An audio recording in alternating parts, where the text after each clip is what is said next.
మూడవ దినమున గలిలయలోని కానా అనే ఊరిలో ఒక వివాహము జరిగేను. యేసు తల్లి అక్కడ ఉండెను. యేసును ఆయన శిష్యులను ఆ వివాహమునకు పిలువబడిరి. ద్రాక్షారసం అయిపోయినప్పుడు యేసు తల్లి వారికి ద్రాక్షారసం లేదని ఆయనతో చెప్పగా యేసు ఆమెతో, అమ్మా, నాతో నీకేమి పని, నా సమయం ఇంకనూ రాలేదనను. ఆయన తల్లి పరిచారకులను చూచి, ఆయన మీతో చెప్పినది చేయుడనెను. దేవునికి మహిమ కలుగునుగాక. హల్లెలూయా. అందరం ఒకసారి గట్టిగా హల్లెలూయా చదువుదామండి. హల్లెలూయా. మనం త్వరగానే ఈ యొక్క వాక్యమును, దేవుని యొక్క స్వరమును విందాం. హల్లెలూయా. యోహాను సువార్త 2వ అధ్యాయంలో మొదటి నుంచి మనము 11 వచనములు చదివినప్పుడు ఒక విషయాన్ని మనం గమనిస్తాము. యేసుక్రీస్తు వారు మొదటి వచనంలోనే కానా అనే ఊరిలో ఒక వివాహమును జరిగేను అని రాయబడి ఉంటుందండి. కానా అనే ఊరిలో. మనం ఎక్కడున్నామండి ఇప్పుడు? కడప పల్లెన, కడప కదండి, కడప మెయిన్ సెంటర్ లో మనం ఉన్నాం. అయితే కానా అనే ఊరిలో ఒక వివాహం జరుగుతా ఉంది. ఆ వివాహమునకు యేసుక్రీస్తు వారు పిలువబడినారు. ఈ చిన్న వచనంలో కొంచెం మనం ధ్యానించుకుందాం. కానా అనే ఊరిలో వివాహం జరుగుతా ఉంటే యేసుక్రీస్తు వారు ఆ పెళ్లికి, ఆ వివాహమునకు పిలువబడినారు. చూడండి, ఒక ఊరిలో మనము ఎంతటి వారమైనా, ఎంత మనము ఈ లోకంలో ఉన్నవారమైనా, మనం ఎక్కడో మారుమూల గ్రామంలో ఉన్నా, అసలు ఊరి పేరు చెప్పాలంటే చాలా సమయం పడుతుంది. కనుక్కోవాలి అంటే అంత లోతైనటువంటి ఒక గ్రామంలో ఉన్న దేవుడు మనల్ని చూసే దేవుడై ఉన్నాడు. హల్లెలూయా. కానా అనే ఒక ఊరిలోకి యేసుక్రీస్తు వారిని పిలిచారు. మనం ఎటువంటి వారమైనా ఈ లోకంలో, యేసయ్యా నా జీవితాన్ని మార్చు అని దేవుణ్ణి అడిగితే, మనం ఎటువంటి వారమైనా దేవుడు మన జీవితంలో, మన ఇంటికి, మన కుటుంబంలో ఉండాలని దేవుడు ఆశపడుతూ ఉన్నాడు. దేవునికి మహిమ కలుగును గాక. నేను అనుకున్నాను చదివేటప్పుడు, కానా అనే ఊరిలో అని ఎందుకు రాయబడి ఉంది? కానా అనే ప్రదేశంలో యేసయ్య పిలువబడిన రాయొచ్చు కదా. ఎందుకు పరిశుద్ధాత్మ దేవుడి యొక్క వాక్యం రాయించారు? 3వ దినమున గలిలయలోని కానాను ఊరిలో ఒక వివాహము జరిగెను. ఆ వివాహమునకు యేసుక్రీస్తు వారికి తల్లి అయినటువంటి మరియమ్మ గారు, అలాగే యేసుక్రీస్తు వారి శిష్యులు ఆ వివాహమునకు పిలువబడినారు. వచ్చినటువంటిది అదొక ఊరు, కానా అనే ఊరు, చిన్న ప్రదేశంలో యేసయ్యను పిలిచారు. యేసయ్య వచ్చారు. మనం చిన్నవారమైనా, మన దగ్గర ఏమీ లేకున్నా, మనం ఎటువంటి వారమైనా పిలిచే స్వభావం మనలో ఉంటే యేసయ్య మన హృదయంలో జీవిస్తాడు. మన గుండె ఎంత ఉంటుందండి? ఇంత పెద్దగా ఉంటుందా? ఇక్కడ చెయ్యి మనం ఇట్లా చూపించండి. మన పిడికలి అంతా మన గుండె ఉంటుంది. మనము దేవుని పిలిచినట్లయితే మన యొక్క హృదయంలో దేవుడు ఉండాలనుకుంటున్నాడు. మన హృదయము ఇంత పెద్దగా ఉంటుందా అండి? ఇంత చిన్న హృదయంలో నీవు పిలిచినట్లయితే దేవుడు నివసిస్తా అంటున్నాడు. మనము పిలిచే వారిగా ఉన్నామా, పిలువని వారిగా ఉన్నామా? ఏదో నమ్మాననే దేవుణ్ణి, ఏదో దినములు గడిచిపోతున్నాయని విధముగా ఉంటే మన జీవితంలో ఫలింపు అనేది ఉండదండి. చిన్న హృదయములో గొప్ప దేవుడు నివసించాలనుకుంటున్నాడు. మనము పిలిచినట్లయితే దేవుడు మన హృదయం అనేటువంటి తలుపునంతా నిలబడి కొడుతూ ఉన్నాడు. ఎవరైతే మన యొక్క హృదయం అనే వాక్యాన్ని తీస్తామో దేవుడు మన హృదయంలో నివసించాలనుకుంటున్నాడు. వీరు కూడా కానా అనే ఊరిలో, చిన్న ఊరిలో యేసుక్రీస్తు అని పిలిచింటే ఆయన వెళ్ళిపోయాడు. పిలిచినందుకు వెళ్ళాడు. మనము పిలిచినట్లయితే దేవుడు మన జీవితంలో, మన హృదయంలో నివసించాలనుకుంటున్నాడు. అయితే ఈ యొక్క వీరు పిలిచినప్పుడు యేసుక్రీస్తు వారు అక్కడికి వెళ్ళారు. వెళ్ళిన తర్వాత అక్కడ వివాహం జరుగుతూ ఉంది. ఆ కాల ఆచార ప్రకారము ఆ యొక్క విందులో మనము మన యొక్క ఊరిని బట్టి మనం ఒక వివాహం జరిగేటప్పుడు మంచి భోజనం సిద్ధపరుస్తాం కదండి. ఆ విధంగానే ఆ యొక్క కానా అనే ఊరిలో వివాహం జరిగేటప్పుడు వారి యొక్క ఆచార ప్రకారముగా వారికి ద్రాక్షారసం ఇచ్చుట వారి యొక్క ఆచారం. అయితే ద్రాక్షారసం అందరూ తాగుతూ ఉన్నారు. అయితే ఒక విషయం మనం చెప్పాలి, ద్రాక్షారసం అంటే గ్రేప్ జ్యూస్, యాపిల్ జ్యూస్ ఎట్నో అదే విధంగా గ్రేప్ జ్యూస్, ఆ యొక్క ద్రాక్షారసమును కుళ్ళబెట్టి ఇంకో విధంగా చేస్తే అది మద్యపానంగా మార్చబడుతుంది. కానీ అయితే ఇక్కడ పెళ్లిలో ఇచ్చేటువంటి ఆ యొక్క ద్రాక్షారసం ఏమిటి అంటే, ఒక ద్రాక్ష యొక్క పండును తీసి మనం గట్టిగా వచ్చితే ఏమవుతుందండి, ద్రాక్షారసం వస్తుంది. అది మంచిది. కానీ దాన్ని కుళ్ళబెట్టి కొన్ని నెలల తర్వాత తీస్తే అది మనిషికి మంచిది కాదు. దేవునికి మహిమ కలుగును గాక.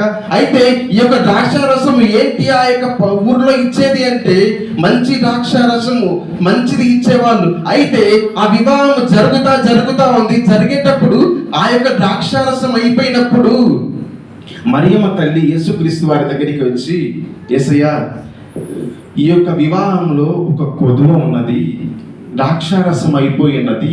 ఈ ద్రాక్షారసం అయిపోతే వివాహం జరిగేటువంటి వాడికి చాలా బాధాకరమైన విషయం. ఏంటి, మాకు మంచి మర్యాదలు చేయలేదే అని అనేక మంది వాళ్ళని బాధపడతారు. నీవు ఇక వివాహముకు ద్రాక్షారసం సమకూర్చు అంటే యేసుక్రీస్తు వారు చెప్తారు, అమ్మా ఇంకా నువ్వు గమ్మనుండు, ఇంకా నా సమయము రాలేదు. దేవునికి మహిమ కలుగును గాక. మనం అనుదినం అనుక్షరం దేవుని సన్నిధిలో అడుగుతూ ఉంటాం, ప్రభువా నాకు అది దయచే, ప్రభువా నాకు ఇది దయచేయని. యేసుక్రీస్తు వారు అంటారు, మౌనంగా కొన్నిసార్లు ఉంటారు. ఎందుకు తెలుసా? ఆయన సమయం రావాలి. మనకి ఏది ఎప్పుడు ఎక్కడ ఇవ్వాలో దేవుడికి తెలుసు. కాబట్టి మనకు ఎప్పుడు ఏది ఎక్కడ ఇవ్వాలో దేవుడు ఆ సమయంలో ఇస్తాడు. అయితే 5వ వచనం మనం చదివేటప్పుడు ఆయన తల్లి పరిచారకులను చూచి, ఆయన మీతో చెప్పినది చేయుడనెను. యూదులు శుద్ధీకరణ ఆచార ప్రకారము 2-3 తోములు పట్టు 6 రాతి బాణలు అక్కడ ఉంచబడి ఉండెను. యేసు ఆ బాణలు నీళ్ళతో నింపుడి అని వారితో చెప్పగా వారు వాటిని అంచుల మట్టుకు నింపిరి. అప్పుడు ఆయన వారితో, మీరిప్పుడు ముంచి విందు ప్రధాని యొద్దకు తీసుకొని పోనని చెప్పగా వారు తీసుకొని పోయి. ఇక్కడ వివాహం జరుగుతూ ఉంది, ద్రాక్షారసం ఇస్తా ఉంటే ఆ యొక్క ద్రాక్షారసం అయిపోయింది.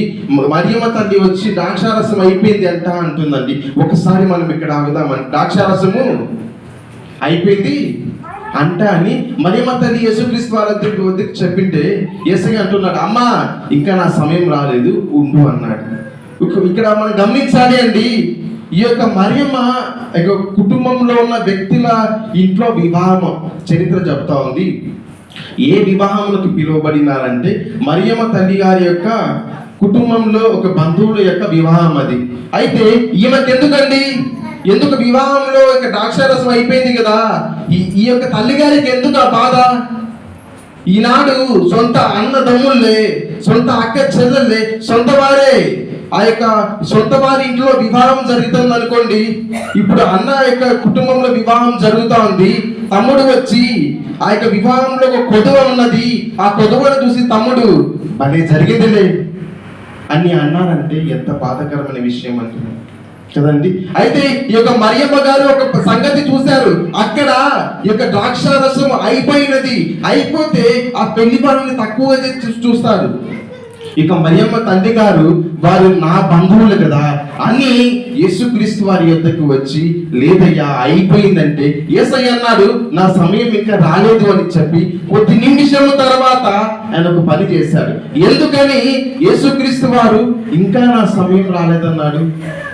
ఒకసారి మనం గమనించినట్లయితే అయిపోయేటప్పుడు చరిత్ర చెప్తా ఉంది, ఆ ద్రాక్షారసము కొన్ని కుండలలో ఉన్నాయండి, పెద్ద రాతి బాణలలో ద్రాక్షారసం ఉంది. అయిపోతా ఉంటే కొద్దిగా ఉండగా మరియమ్మ వచ్చి యేసుక్రీస్తు వారికి చెప్పింటే, ఆ కొద్దిగా ఉన్నటువంటి వాటిలో ఒకవేళ నీళ్ళు కలిపేసి దాన్ని నిండా చేయగలరు. కానీ యేసుక్రీస్తు వారు కొద్దిసేపు ఆగుము అన్నాడు. ఎందుకంటే అవన్నీ అయిపోవాలి. అయిపోయిన వాటిని ఒక శుద్ధీకరణ అనగా ఒక ఖాళీ కుండలలో యేసుక్రీస్తు వారు చెప్పారు, ఇక్కడ ఖాళీ కుండలు ఉన్నాయి కదా, ఆ కుండలలో నీళ్లు నింపుడి అన్నాడు. ఎందుకని ఈ యొక్క అయిపోయినటువంటి కుండలలో నీళ్లు నింపలేదు అంటే, అయిపోయిన వాటిలో ఆ యొక్క నీళ్లు పోసారనుకోండి, వాటికి ఉన్నటువంటి రంగు అయ్యి ఇది ద్రాక్షారసం అనుకుంటారు. కానీ యేసుక్రీస్తు వారు అన్నారు, ఈ కుండలలో మీరు నీళ్లు నింపకండి. కొత్తగా ఉన్నటువంటి మనము ఇంటి లోపల వస్తాం కదా, అప్పుడు ఉన్నటువంటి రాతి బాణలో ఉన్నటువంటి నీటిని అందరూ కాళ్ళు కడుకోవడానికి, చేయి కడుకోవడానికి ఉపయోగిస్తారు కదా, ఆ కుండలు ఖాళీగా ఉన్నాయి, వాటిలో నీళ్లు నింపండి అన్నారు. ఎందుకంటే మన దేవుడు లేని వాటిని ఉన్న వాటిగా చేయగలిగిన దేవుడు. దేవునికి మహిమ కలుగును గాక. హల్లెలూయా. ఉన్నటువంటి వాటిలో నీళ్లు నింపితే ఒకవేళ ముందున్నటువంటి వాటి యొక్క ద్రాక్షారసం యొక్క రంగు నీళ్ళకి అవుతుంది. కానీ యేసుక్రీస్తు వారు ఏమన్నారంటే, శుద్ధీకరణ ఆచార ప్రకారం, అంటే మనము చేతులు కడుక్కుంటాం కదా, ఆ యొక్క కుండలు అక్కడ ఉన్నాయి, మీరు ఈ కుండలలో నీళ్లు నింపకండి, కొత్త కుండలు అక్కడ ఉన్నాయి, వాటిలో నింపండి. లేని ద్రాక్షారసములు ఉన్న వాటిగా పిలువగలిగిన దేవుని నేనే అని దేవుడు సెలవిచ్చాడు. దేవునికి మహిమ కలుగును గాక. మన జీవితంలో ఫలము లేకున్నా, ఆశీర్వాదం లేకున్నా దేవుడు ఉన్న వాటిగా చేయగలడు. ఎందుకంటే మన దేవుడు ఉన్న దేవుడు, దేవుడు నిత్యము మాట్లాడే దేవుడై ఉన్నాడు. దేవునికి మహిమ కలుగును గాక. ఒక ఖాళీ కుండల్లో నీళ్లు నింపమని చెప్పాడు. నింపిన తర్వాత అక్కడ ఉన్నటువంటి శిష్యులకు చెప్పి, మీరు ఆ యొక్క చిన్న బకెట్లు అవి ఇవి ఉంటాయి కదండి, వాటిలో నీళ్లు ముంచి ఆ యొక్క ప్రజలకు వడ్డించు, అక్కడ ఉన్నటువంటి గెస్ట్లకి వడ్డించమంటే ఆ ప్రజలు శిష్యులు తీసుకుపోయేటప్పుడు మనసులో అనుకుని ఉండొచ్చు, ఏంటి ఈయనేమో ఖాళీ కుండలో నీళ్లు నింపమన్నాడు, మేము నింపేశాము, అంతవరకు బాగుంది. ఖాళీ కుండలో నీళ్లు నింపమన్నాడు, నింపేశాము, అంతా బాగుంది. ఆ నీళ్లను వెళ్ళి వచ్చినటువంటి ప్రజలకు కాదండి, ఆ పెళ్లికి వచ్చిన గెస్ట్లకి వడ్డించమంటున్నాడే, అక్కడ మేము నింపింది నీళ్లు కదా. ఏంటని నింపింది నీళ్లు.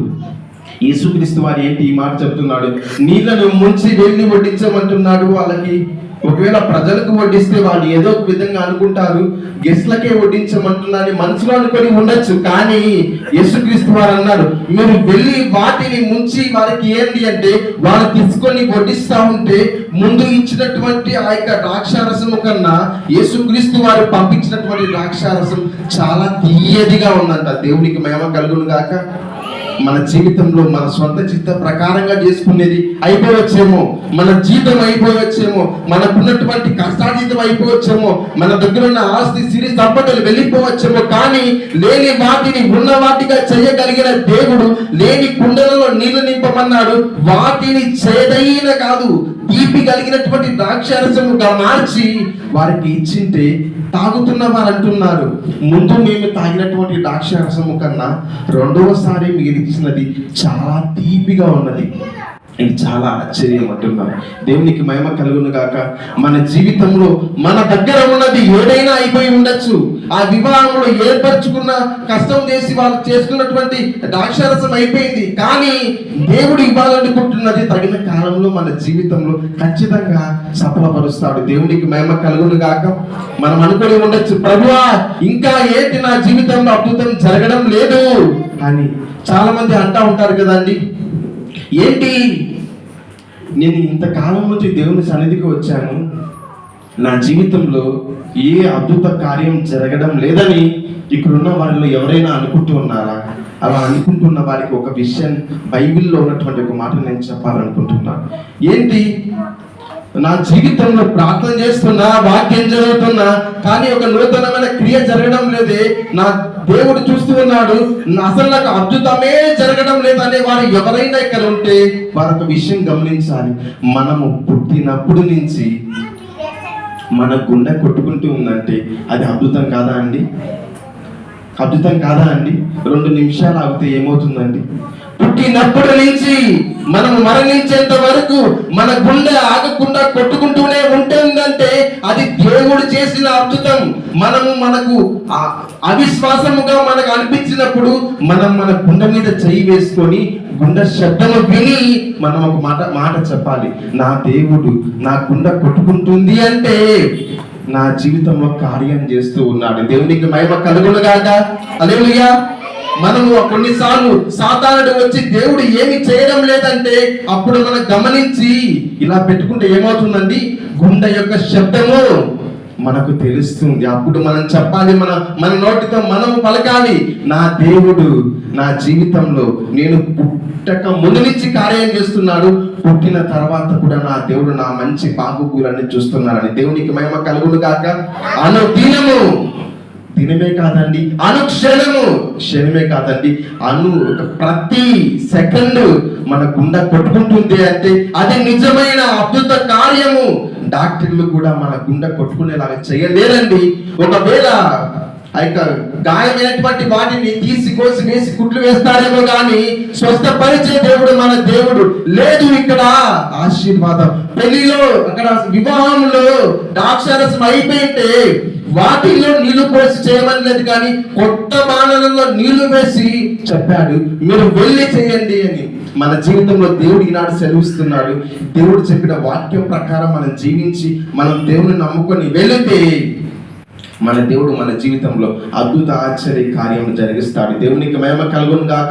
ఎప్పుడైనా మనం అవిశ్వాసంగా మనకు కొన్ని స్వరములు వినపడినప్పుడు గమనించాలి, నా గుండె పుట్టినప్పటి నుంచి కొట్టుకుంటా ఉందంటే నా దేవుడు నా జీవితంలో గొప్ప కార్యములు చేస్తూనే ఉన్నాడు అని. ఎన్నడూ కూడా దేవుని అవమానపరిచినటువంటి మాట మనం మాట్లాడకూడదు. దేవునికి మహిమ కలుగును గాక. సమయం తక్కువ ఉంది కాబట్టి ఇచ్చి వాక్యములు దేవుడు దీవించి ఆశీర్వదించును గాక. ఆమేన్. మూసుకొని ప్రార్థన చేసుకుందాం. భూలోకంలో యేసుక్రీస్తు వారు మొట్టమొదటి సూచక క్రియ ఏది అంటే నీటిని ద్రాక్షనిచ్చినటువంటి ఆ కానా వివాహాన్ని సమయంలో మనము దేవుని దాసుని ద్వారా విన్నాము. నీ జీవితంలో లోటుని తీసివేసి సమృద్ధిని ఇవ్వగలడని దేవుడు మాట్లాడాడు. మరి ఒక వర్తమానం ద్వారా కళ్ళు మూసుకొని అడుగుదాం, ప్రభా నాతోను మరొక ఆశీర్వాదం ఏంటి అంటే ఇర్మియా గ్రంథం 17వ అధ్యాయం 7వ వచనాన్ని ఒకసారి చూద్దాం. చదవగలిగిన వాళ్ళు ఎవరైనా ఉంటే చదవండి. ఇర్మియా గ్రంథము 17వ అధ్యాయం 7వ వచనము. యెహోవాను నమ్ముకొనువాడు ధన్యుడు, యెహోవా వారికి ఆశ్రయముగా ఉండును.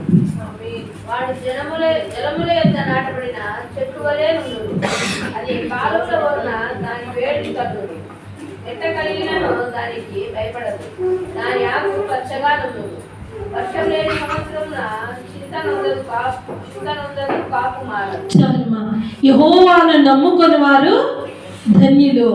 వర్షం అది ఎలా ఉంటుంది అంటే యెహోవాను నమ్మిన వారు ధన్యులు. వారు ఎలాగుంటారు అంటే చక్కగా సారవంతమైనటువంటి నీటి కాలువల యొద్ద నాటబడిన చెట్టు వలె పచ్చగా ఉంటుంది అని దేవాది దేవుడు ఈ సమయంలో తెలియజేస్తున్నాడు.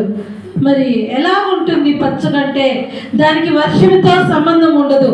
వర్షం రాకుండా క్లైమేట్ ఏదైనా దాని ఉండేదే ఎక్కడ అంటే చక్కగా నీళ్లు ప్రవహించేటటువంటి సారము కలిగిన భూమి దగ్గర నాటబడిన చెట్టు ఏ రీతిగా పచ్చగుంటుందో ప్రభువైన యేసు క్రీస్తు వారిని నమ్మి ఆయన మీద ఆధారపడి ఆయన వైపు చూస్తూ ముందుకు సాగేవారు అలాగే ఫలభరితమైనటువంటి జీవితాన్ని అనుభవిస్తారని దేవుడు తెలియజేస్తున్నాడు. గడిచిన ఆదివారం ఆరాధనలో దేవుడు మనతో మాట్లాడాడు. మరి ఎంతమంది జ్ఞాపకం ఉంచుకున్నారో, మరి ఎంతమంది ఆ వాక్యానుసారముగా వారమంతా నడిచారో, కానీ దేవుని మాటలు విని విడిచిపెట్టే వారముగా ఉండకూడదు. నిన్నెవరైనా అన్న మాట బాధ పెట్టిన ఏ మాటనైనా పదే పదే జ్ఞాపకం చేసుకుంటావు, కానీ నీ జీవితాన్ని మార్చే అద్భుతమైన దేవుని మాటలు నీవు జ్ఞాపకం ఉంచుకోలేకున్నావేమో. ఈ దినమైన దేవుడి సన్నిధిలో దేవుడు తన వాక్కు ద్వారా మాట్లాడే మాట విని ఆ మాట యందు లక్ష్యం ఉంచి దేవుని మాటను ఆధారము చేసుకుని నీవు ముందుకు సాగినట్లయితే నీ జీవితము ఫలభరితంగా ఉంటుంది. లాస్ట్ వీక్ లో దేవుడు చెప్పిన మాట, యెహోవా కొరకు ఎదురు చూచువారు నూతన బలము పొందుతారు, వారు పక్షి రాజు వలె పైకి ఎగరెదరు, అలాగే సొమ్మసిల్లక పరిగెత్తుతారు అన్నారు. మరి ఎంత గొప్ప మాట దేవుడి యొక్క సన్నిధిలో. అలాగే రెండవ మాటగా దేవుణ్ణి ప్రేమించు వారికి ఆయన సంకల్పం చొప్పున పిలువబడిన వారికి సమస్తమును సమకూడి మెల్లే జరుగుతుందన్నారు. మరి వారమంతా మేలులు పొందుకొని మరి ఈ దినమున ప్రభు సన్నిధికి వచ్చిన నీతో దేవుడు మాట్లాడుతున్న మాట, పరిస్థితులు ఎలాగున్నా, నీ కళ్ళ ముందున్న పరిస్థితులను బట్టి నీవు చింతపడిన అవసరం లేదు. ఇర్మియా గ్రంథం 17వ అధ్యాయం 7వ వచనం ప్రకారము అది వర్షము రాకుండా ఫలించే చెట్టుగా పచ్చగా ఆకు వాడకుండా ఎలాగుంటుందో, యెహోవాను ఆశ్రయించి దేవుని మీద ఆధారపడే నీ జీవితం అలాగే ఉంటుందని దేవుడు తెలియజేస్తున్నాడు. బైబిల్ గ్రంథములో నుండి ఒక వాక్యాన్ని మనం విందాం, ఒక అద్భుతాన్ని మనం దేవుని సన్నిధిలో ఈ ఆరాధనలో జ్ఞాపకం ఉంచుకుందాం. దేవుడు మనకు ఒక శక్తిని ఇచ్చాడండి. ఏంటి అంటే, దేవుని నమ్మి దేవుని మీద ఆధారపడే వారికి, దేవుని ప్రియ బిడ్డలుగా నీవు పలికినది నేను స్థిరపరుస్తానంటున్నాడు. నీవు అడుగుపెట్టు స్థలాన్ని నేను దీవిస్తానంటున్నాడు. ఎందుకు అలా చెప్తున్నాడు అంటే, యేసు క్రీస్తు యొక్క ప్రియ బిడ్డలుగా, యేసు రక్తములో కడగబడిన మనము, యేసు క్రీస్తును సొంత రక్షకుడిగా అంగీకరించబడిన మనము మన సొత్తు కానే కాదు.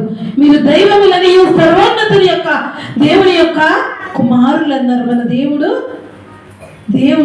ఆయన పిల్లలైనటువంటి మనము, ఆయన వారసులైన మనము దైవములు, దేవుని యొక్క వారసులం మనము.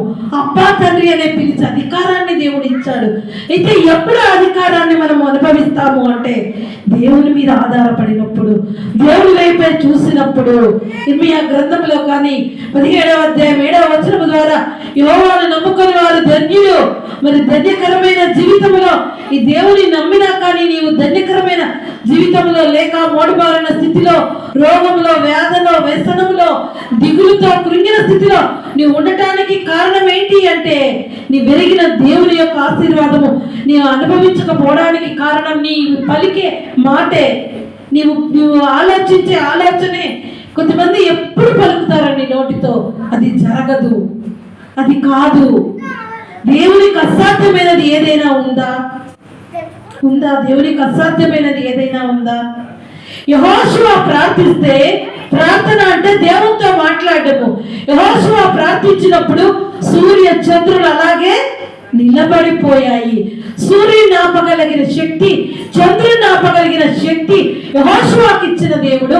యెహోషువ ఆరాధించే దేవుణ్ణి నీవు ఆరాధిస్తున్నప్పుడు నీ యొక్క ప్రార్థన దేవుడు వినకపోవడానికి, నీ ప్రార్థనకు జవాబు రాకపోవడానికి కారణం ఏంటి అంటే, నీలోని అపనమ్మకము, నీలోని అవిశ్వాసము. జరుగుతుందో లేదో, అవుతుందో లేదో. చూడండి, కొంతమంది ఉదయకాలమున మన చర్చ్ మెంబర్స్కి ఫోన్ చేశాను ప్రేయర్కి రమ్మంటే, కొంతమంది ఫోన్ కానీ లిఫ్ట్ చేయలేదు. లిఫ్ట్ చేస్తే చర్చికి రమ్మంటాను అని భయం. దేవుడు ఒక అభయం ఇస్తున్నాడు. నా ప్రియ బిడ్డ, నీకు నేను సర్వాంగ కవచాన్ని ధరింపచేస్తాను. ఎక్కడ గడాంధకారపు లోయలో సంచరించిన ఆయన దుడ్డుకర్ర మనలను ఆదరిస్తుంది, ఆయన హస్తము మనలను నడిపిస్తుంది. భయం. మరి మందిరానికి రావడానికే భయపడితే, పరిస్థితులు అనుకూలంగా ఉన్నప్పుడే పరిశుద్ధుడైన దేవుని సన్నిధికి రావడానికి భయపడే పిరికి ఆత్మ, పిరికి ధనములో నీవు ఉంటే, దేవుని అద్భుతమైన కార్యాలను నీవు ఎలా పొందుకుంటావు, ఎలా సొంతం చేసుకుంటావు? ధైర్యం కలిగి దేవుని నమ్మినప్పుడు, దేవుని లోకములో ఉన్న సమస్యల కన్నా, ఆ మనుషుల కన్నా నాలో ఉన్న దేవుడు గొప్పవాడు, నా దేవుడు నాలో ఉన్నాడు, నేను అడిగింది ఖచ్చితంగా నాకు దేవుడు ఇస్తాడు. ఏంటివి అంటే, అన్యాయమైనవి కాదు, యథార్థమైనవి, న్యాయమైనవి, మేలైనవి. నువ్వు అడిగితే, ధైర్యంగా అడిగే శక్తి నీకుంటే, ధైర్యంగా దేవుడు నీకు దయచేస్తాడని విశ్వసించగలగాలి. అడగడం మాత్రం అడుగుతారండి, అది నాకెక్కడ జరుగుతుందిలే, నా జీవితంలో ఎక్కడ జరుగుతుందిలే. ఆ ఆలోచన నుంచి దినమున నీవు బయటపడాలి. నీవు ధన్యకరమైన జీవితాన్ని జీవించాలని పరిశుద్ధుడు, పరమదయాళుడైన దేవుడు ఈ దినమున, ఈ పునరుద్ధాన దినమున మనందరితో మాట్లాడుతూ 2022వ సంవత్సరపు మొదటి నెల చివరి ఆదివార దినమున మనతో మాట్లాడి, సరిచేసి, హెచ్చరించి నూతన మాసములో, నూతన ఆదివారంలో ప్రవేశింపజేయాలనే దినమున దేవుడు మనతో మాట్లాడుతున్నాడు. ఇర్మియా గ్రంథం 17వ అధ్యాయం 7వ వచనం ప్రకారం వర్షం రాకుండా చెట్లు చక్కగా ఉంటుందట. కారణం ఏంటి అంటే, అది నీటి కాలువల దగ్గర నాటబడి ఉంది.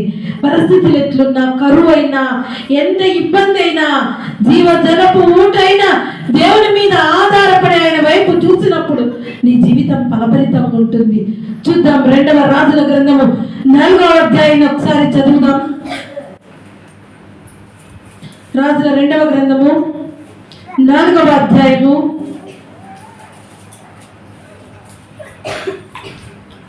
చదవగలిగిన వాళ్ళు ఒకసారి ఆ వాటి చదవండి. 4వ అధ్యాయం 1వ వచనం నుండి. అంతటా ప్రవక్తల శిష్యులలో ఒకరి భార్య, ఈ దాసుడైన నా పెనిమిటి చనిపోయెను, అతడు యెహోవా యందు భక్తి గలవాడై ఉన్నాడని నీకు తెలిసే ఉన్నది. ఇప్పుడు అప్పుడు వాడు నా ఇద్దరు కుమారులు తమ దాసుడుగా ఉంటున్నదని వారిని పట్టుకొని పోటకు వచ్చి ఉన్నాడని ఎలీషాకు మొరపెట్టగా, చాలమ్మా. అక్కడ ఆ ఊరిలో ఒక తల్లి ఒక మాట మాట్లాడుతుంది. ఎవరి దగ్గర అంటే దేవతరుడైన ఎలీషా దగ్గర. అయ్యా, నా భర్త యెహోవా యందు భయభక్తులు కలిగి జీవించినటువంటి భక్తిపరుడు, మరి నా భర్త దేవుని సన్నిధికి వెళ్ళిపోయాడు. అయితే నా కుటుంబంలో అప్పులున్నాయి, మరి అప్పులు బాధతో మరి ఉన్నాము, మరి మాకు సహాయం చేయవారు ఎవరూ లేరు. మరి అప్పులు వారు వచ్చి నాకున్న ఇతరి కుమారులను బానిసలుగా తీసుకుని వెళుతున్నారని దైవజనుడైన ఎలీషా దగ్గర ఆమె మొరపెడుతుంది. ఈ దినమున ఈ వాక్యం వింటున్న వారి జీవితంలో ఎవరైనా అప్పుల బాధతో బాధపడుతున్నా దిగులు పడవలసిన అవసరం లేదు. ద్వితీయోపదేశ కాండములో దేవుడు మనకిచ్చిన వాగ్దానము, నీవు అప్పు ఇచ్చి వారికి ఉంటావు, అప్పు చేయవు, తలగా ఉంటావు, తోకగా ఉండవన్నాడు. నీవు పైవాడిగా ఉంటావు, క్రింది వారికి ఉండరన్నావు. నీవు అనుకోవచ్చు, ఏం నాకు అప్పు తీరడానికి డబ్బులు ఎక్కడైనా దొరుకుతుందా, లేక ఎవరైనా సహాయం చేయడానికి నా కుటుంబంలో నా బంధువుల్లో ధనము కలిగిన వారు ఎవరు నాకు సహాయం చెయ్యరే, మరి ఎట్లా అద్భుతం జరుగుతుంది, నా అప్పులు ఎట్లా తీరుతాయి అనుకుంటున్నావేమో. ఈ తల్లి యొక్క జీవితంలో ఈ కుటుంబంలో అద్భుతం చేసిన దేవుడు, ఆ కాలంలో అద్భుత కార్యాన్ని జరిగించిన దేవుడు ఈ కాలంలో ఉన్నాడు. మనం ఆరాధించే దేవుడు సర్వకాలము సదాకాలము ఏకరీతిగా ఉన్న దేవుడు, మారని మార్పు చెందని దేవుడు. అయితే విశ్వసించాలి, నమ్మాలి. అక్కడ జరిగిన ఆ సన్నివేశం ఏంటి అంటే ఆమె చెప్తుంది, అప్పుల వారొచ్చి నా బిడ్డలను తీసుకొని పోతున్నారంటే అప్పుడు దైవజనుడు ఒక మాట చెప్పాడు. కింది వచనాలను మనం చదువుదాం. ఎలీషా, నా వలన నీకేమి కావాలను, నీ ఇంటిలో ఏమి ఉన్నదో అది నాకు తెలియజెప్పుమనెను. అందుకామె, నీ దాసుడైన నా ఇంటిలో నూనె కొండ ఒకటి ఉన్నది, అది తప్ప మరేమీ లేదని. అతడు, నీవు బయటికి పోయి నీ ఇరుగు పొరుగు వారందరి యొక్క దొరకగలిగిన వట్టి పాత్రలన్నింటినీ మెరుగుపుచ్చుకొను. అప్పుడు నీవు నీ ఇంట్లోనికి వచ్చి నీవును నీ కుమారులు లోపల నుండి తలుపు మూసి ఆ పాత్రలన్నింటిలో నూనె పోసి నిండినవి ఒక తట్టున ఉంచమని ఆమెతో సెలవయ్యగా, ఆమె అతని ఇద్దరి నుండి పోయి తాను కుమారులు లోపల నుండి తలుపు మూసి కుమారుడు తెచ్చిన పాత్రలలో నూనె పోసింది. పాత్రలన్నీ నిండిన తర్వాత ఇంకా పాత్రలు తెమ్మని ఆమె తన కుమారుడితో చెప్పగా, వాడు మరేమీ లేవని చెప్పాడు. చాలు. ఆ దైవజనుడు చెప్తున్న మాట, అమ్మా నీ దగ్గర ఏముంది అని అడిగితే ఆమె చెప్తుంది, నా దగ్గర ఒక చిన్న కుండలో కొద్దిగా నూనె మాత్రం ఉంది అంటే వెంటనే అతను ఒక మాట చెప్తున్నాడు, ఎలీషా గారు నీ పిల్లలను వెళ్ళమని నీ చుట్టుపక్కల వారి దగ్గరికి వెళ్ళి ఒట్టి కుండలు ఒట్టి పాత్రలు తెచ్చుకోమన్నప్పుడు ఆమె క్వశ్చన్ చేయలేదండి. ఏమయ్యా, ఏమైనా డబ్బు మూట నాకు ఇస్తావనుకున్నానే, నీవు ఇయ్యలేదే. ఎవరైనా సహాయం చేస్తారు వెళ్ళు అంటావనుకున్నా, అది చెప్పలేదే.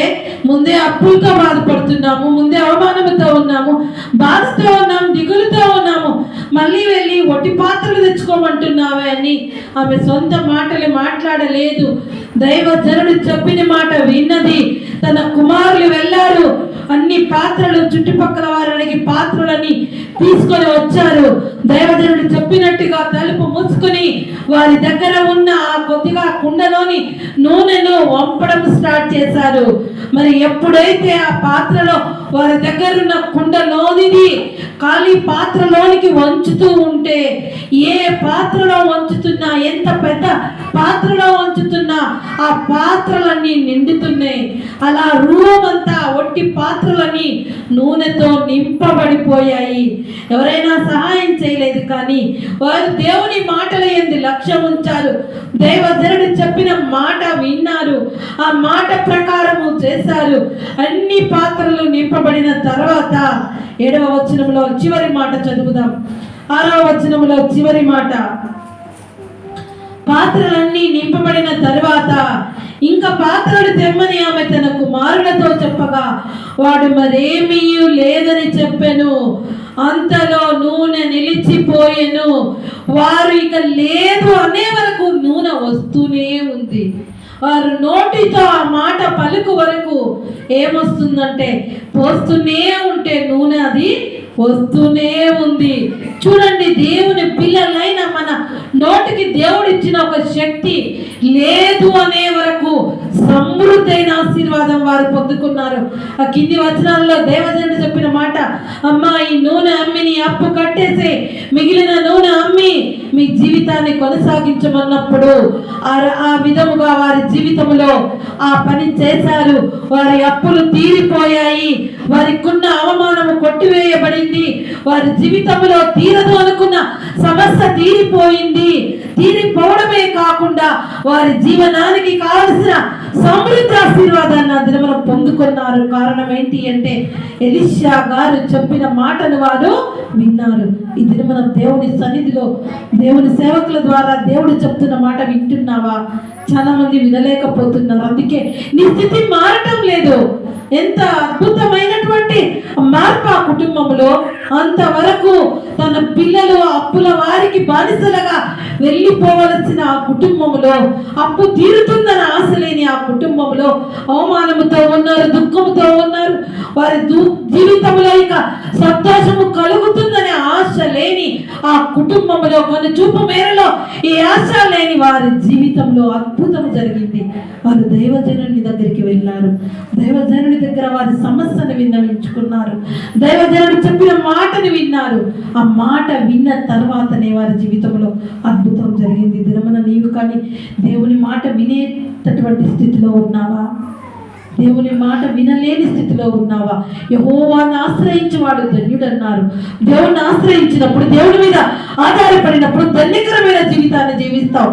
ఆ తల్లి కానీ మరి ఆ దైవజనుడు చెప్పినట్టుగా వినకుండా ఉంటే తన పిల్లలిద్దరిని బానిసలుగా అప్పుల వారు తీసుకొని వెళ్ళేవారు. ఆ తల్లి ఒంటరి స్థితిలో, ఒక కుమారుడు ఒక చోట, ఇంకొక కుమారుడు ఒక చోట వాళ్ళు బానిసలుగా పని చేస్తుంటే ఈ తల్లి దిక్కులేక ఒంటరి స్థితిలో అనాథగా ఏడ్చుకుంటూ బాధపడుతూ అందరి చేత అవమానాలు పొందుతూ జీవించవలసిన కుటుంబంలో సంతోషము, సమాధానము, ఆనందము ఇచ్చినటువంటి దేవుని యొక్క కృపను పొందుకోవడానికి కారణం ఒక్కరోజు ఒక్క మాట విన్నందుకు.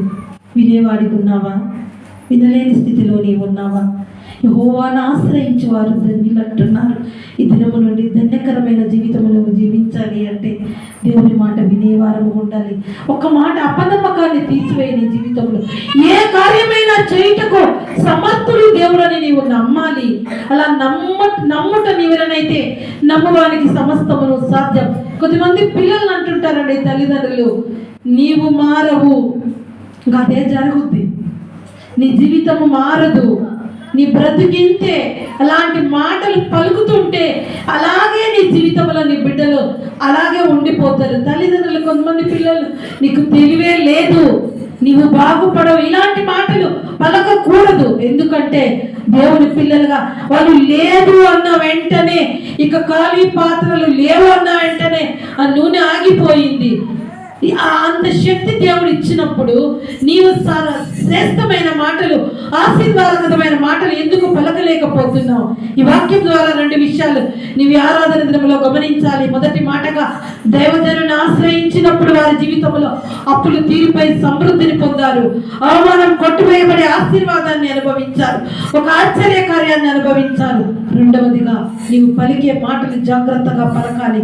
ఎన్ని రకాలుగా చెప్పినా కొద్దిమంది మారరు, జరగదు అంటుంటారు.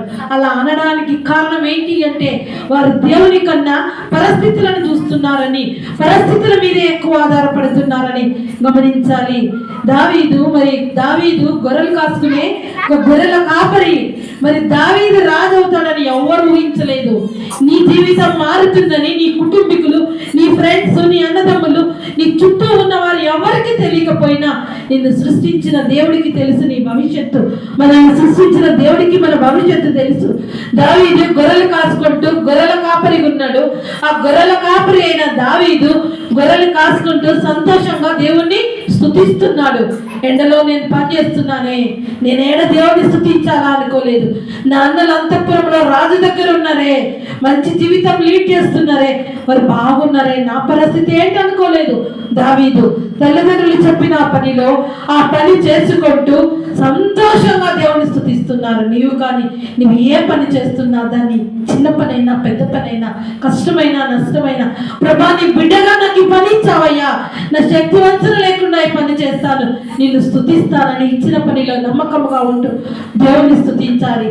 దావీదు గురించి మీకు ఎన్నోసార్లు చెప్పాను. దావీదుని ఒకసారి మనం జ్ఞాపకం చేసుకుంటే, గొర్రెల కాపరి అయిన దావీదు చేతిలో దుడ్డుకర్ర, తల మీద తలపాగా, చేతిలో చద్దన్నము పట్టుకొని చెట్లమ్మట గుట్టలమ్మట తిరిగేవాడు దావీదు. ఆ గొర్రెలు ఎటు పోతే అటు అదిలించుకుంటూ, ఎక్కడైనా ఒక రాయి దొరికితే అక్కడ కూర్చొని చేతిలో ఉన్న చద్దన్నాన్ని తిని తిరిగి గొర్రెలు కాసుకునేవాడు దావీదు. అలాంటి దావీదు తనని తాను ఆరాధికుడిగా మార్చుకొని ఆరాధనకి యోగుడైన దేవుణ్ణి స్తుతించేవాడు. గొర్రెలు కాసుకుంటూ దేవుణ్ణి స్తుతిస్తున్న ఆ దావీదును దేవుడు గొర్రెల కాపరి చేశాడు. గొర్రెల కాపరిగా ఉన్నప్పుడే గొర్రెల మందలోనికి వచ్చే సింహాన్ని, ఎలుగుబంటిని చీల్చేవాడు దావీదు. శక్తినిచ్చాడు దావీదుకు దేవుడు. అలా దేవుణ్ణి ఆరాధిస్తున్న దావీదుకు అంత శక్తి దేవుడు ఇచ్చినప్పుడు, ఇంత నాకు శక్తి ఉందే, నాకు ఇంత బలం ఉందే, ఈ గొర్రెలు ఎందుకు నేను కాచుకోవాలి, ఈ గొర్రెల కాపరిగా నేను ఎందుకు ఉండాలి అనుకోలేదు దావీదు. దేవుడిచ్చిన ఆ శక్తితో ఆ గొర్రెలను పట్టుకోవడానికి వచ్చిన సింహాన్ని, ఆ యొక్క ఎలుగుబంట్లను చీల్చేసి తిరిగి తన పని చేసుకుంటూ దేవుణ్ణి స్తుతిస్తూ ముందుకు సాగేవాడు. అలా సింహాలను, ఎలుగుబంట్లను చీల్చే శక్తి కలిగిన దావీదు ఒకానొక నాడు అన్నలకు రాజ్యంలో యుద్ధం జరుగుతూ ఉంటే, తల్లిదండ్రులు ఇచ్చిన ఆ క్యారీ పట్టుకొని ఆ భోజనాన్ని ఇవ్వడానికి అక్కడికి వెళితే, అక్కడ గొలియాత్ అనేటటువంటి ఆ వ్యక్తి ఒక సవాలు విసురుతున్నాడు. ఈ దేశంలో ఎవరైనా నన్ను ఓడించగలిగిన శక్తి ఎవరికైనా ఉందా, ఎవరైనా ఉన్నారా అంటే ఎవరు ముందుకు వెళ్ళట్లేదు, అందరూ భయపడిపోతున్నారు. ఆ గొలియాత్ ఆకారం చూసినప్పుడు చాలా బలము కలిగి ఉన్నాడు, ఎంతో మందిని యుద్ధంలో ఓడించిన నైపుణ్యము, శక్తి కలిగినటువంటి వాడు గొలియాతు. దావీదు చిన్న బాలుడు, అన్నం క్యారియర్ తీసుకొని అక్కడికి వెళ్ళినప్పుడు ఏ రోజు కళ్ళతో యుద్ధము చూడనటువంటి వ్యక్తి దావీదు. దావీదుకి తెలిసింది ఒకటే, దేవుణ్ణి స్తుతించడమే. దావీదుకు తెలిసింది ఒకటే, స్వచ్ఛంగా నిర్మలమైన మనస్సుతో తను చేస్తున్న ఆ పనిలో నమ్మకముగా గొర్రెలు కాసుకుంటూ గొర్రెల కాపరిగానే ఉండటమే. అయితే అక్కడికి వెళ్ళినటువంటి దావీదు ఆ యొక్క ఫిలిష్తీయుడు విసురుతున్నటువంటి ఆ మాటకు రోషము తెచ్చుకొని ఒకే మాట పలికాడు, సున్నతి లేని ఫిలిష్తీయుడైన నీవు జీవము కలిగిన దేవుని కుమారుడైన నేను నిన్ను ఓడిస్తానన్నాడు. దావీదు ఆ గొలియాతుతో తలపడడానికి వెళుతుంటే రాజ్యంలో ఎవరు నమ్మలేదండి. అందరు అంటున్నారు, వాడి చేతిలో చచ్చిపోతావు, నీవు ఇక మిగలవు, వెళ్ళకంటుంటే దావీదు ధైర్యంగా ముందుకు వెళ్ళాడు, ముందుకు కొనసాగాడు. వెళ్ళినప్పుడు దావీదు ఆ గొలియాతును ఒక రాయితో, వడిస రాయితో కింద వేసి చంపివేసే శక్తిని దేవుడు ఇచ్చాడు. ఒక మారి ఈ యొక్క దృశ్యాన్ని జ్ఞాపకం ఉంచుకొని నీవు గ్రహించవలసింది ఏంటి అంటే, నీ ముందు సమస్యలు, కష్టాలు, ఇబ్బందులు ఉంటే వాటిని బట్టి నీవు కృంగిపోని అవసరం లేదు. ఆ యొక్క కష్టాన్ని, బాధను, ఇబ్బందిలో నుంచి నిన్ను తప్పించగలిగిన దేవుడు ఉన్నాడని, ఒక సమస్యను తట్టుకొని ముందుకు వెళ్ళే కృపను దేవుడు ఇస్తాడని, ఆ సమస్య వెనుక ఒక అద్భుతమైన సమాధానం ఉందని, ఒక ఆపద వెనుక ఒక ఆశీర్వాదం దాగి ఉందని నీవు గుర్తెరగాలి. ఎప్పుడైతే గొలియాతును దావీదు చంపివేశాడో దావీదు రాజైపోయాడు. అప్పటి వరకు దావీదు చేతిలో దుడ్డుకర్రతో ఉన్న దావీదు చేతిలో రాజదండము, దావీదు తల మీద కిరీటము, దావీదు తినే భోజనము షడ్రుచులు, చెట్లమ్మట గుట్టలమ్మట కూర్చునే దావీదు సింహాసనం మీద కూర్చుంటున్నాడు. కారణం ఏంటి అంటే దావీదు దేవుని స్తుతిస్తూనే ఉన్నాడు. నేను మంచి పొజిషన్లోకి వెళ్ళాక దేవుని పని చేస్తాను, దేవుని సన్నిధికి వెళ్తాను అనలేదు. కొద్దిమంది అలా చెప్తుంటారు, ఏమ్మా రక్షణ పొందు, ఏమ్మా దేవుని మీద ఆధారపడు, ఏమ్మా దేవుని వైపు చూడంటే ఇప్పుడు కాదు, నా కుమారుడు మ్యారేజ్ అవ్వాలి, నేను ఒక సొంత ఇల్లు కట్టుకోవాలి, నేను అనుకున్నది పొందుకోవాలి, ఫైనాన్షియల్గా సెటిల్ అవ్వాలి, అప్పుడు ఈ రోజే నీ ప్రాణం అడిగితే నీ చేస్తున్న పనిలోనే, నీ ఉన్న స్థితిలోనే, నీకున్నటువంటి ఆ పరిస్థితుల వైపు కాక దేవుని వైపు చూసి దేవుని మీద ఆధారపడి దేవుణ్ణి అడిగినట్లయితే అద్భుత కార్యాన్ని దేవుడు చేస్తాడు. ఆ యొక్క విధవరాలు తన 2 బిడ్డలను పట్టుకొని అప్పులతో బాధతో ఉన్న ఆమె జీవితంలో అప్పులు కొట్టివేసి సమృద్ధించిన దేవుడు ఈ దినమున నీవు ఏ స్థితిలో ఉన్న దైవజనుని ఆశ్రయించిన ఆమె వలె దేవుని నీవు ఆశ్రయించి దేవుని మీద ఆధారపడినట్లయితే సమృద్ధిని పొందుకుంటావు. ఇక 2వ మాటగా నీవు ఏ పరిస్థితిలో ఉన్నా దేవుణ్ణి ఆరాధించాలి. పరిస్థితులు బాగాలేకుంటే కొద్దిమంది దేవుణ్ణి ఆరాధించలేరు. అన్ని చక్కగా ఉన్నప్పుడే ఆరాధిస్తారు. వెళ్ళమ్మా మేమెక్కడ ఆరాధిస్తాం, మా బాధల్లో మేము ఉన్నామంటారు. కష్టమైన, నష్టమైన, వ్యాధైన, బాధైనా, ఇరుకైనా, ఇబ్బంది అయినా దేవుణ్ణి స్తుతించాలి. ఎప్పుడు స్థిరంగా ఉండాలి. యెహోవాయందు నమ్మిక ఇచ్చువారు కదలక నిత్యము నిలుచు సియోను కొండ వలె ఉండాలి. కొండ వర్షం వచ్చినా వరద వచ్చినా అది బెదరదు. ఏ పరిస్థితుల్లో అయినా విశ్వాసంలో నిలకడగా ఉండి దేవుణ్ణి స్తుతించినప్పుడు అదే దేవుణ్ణి నమ్ముకోవడము. యెహోవాను నమ్ముకునేవాడు ధన్యుడు. ఇర్మియా గ్రంథం 17వ అధ్యాయం 7వ వచనం ప్రకారం నువ్వు ధన్యకరమైన జీవితం జీవించాలి అంటే స్థిరంగా దేవుని వైపు చూసి దేవుని మీద ఆధారపడాలని దేవుడు తెలియజేస్తున్నాడు. ఈ దినమున దేవుని సన్నిధికి ఆసక్తి కలిగి వచ్చిన మనందరికీ దేవుడు ఇచ్చిన వాగ్దానం ఒకసారి చదివి ఈ వాక్యాన్ని ముగించుకుందాం. ఇర్మియా గ్రంథం 17వ అధ్యాయం 7వ వచనాన్ని చదువుదాం.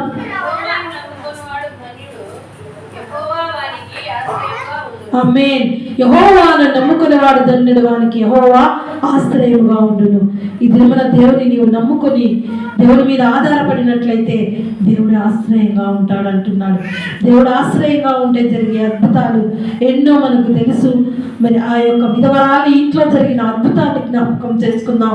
నీవు ఎట్టి పరిస్థితిలో ఉన్న దేవుడిని ఆశ్రయంగా చేసుకున్నట్లయితే సంతోష సమాధానాలతో నిత్యానందంతో ముందుకు సాగుతావు. అయితే కళ్ళు మూసుకొని తీర్మానం చేసుకో. దేవా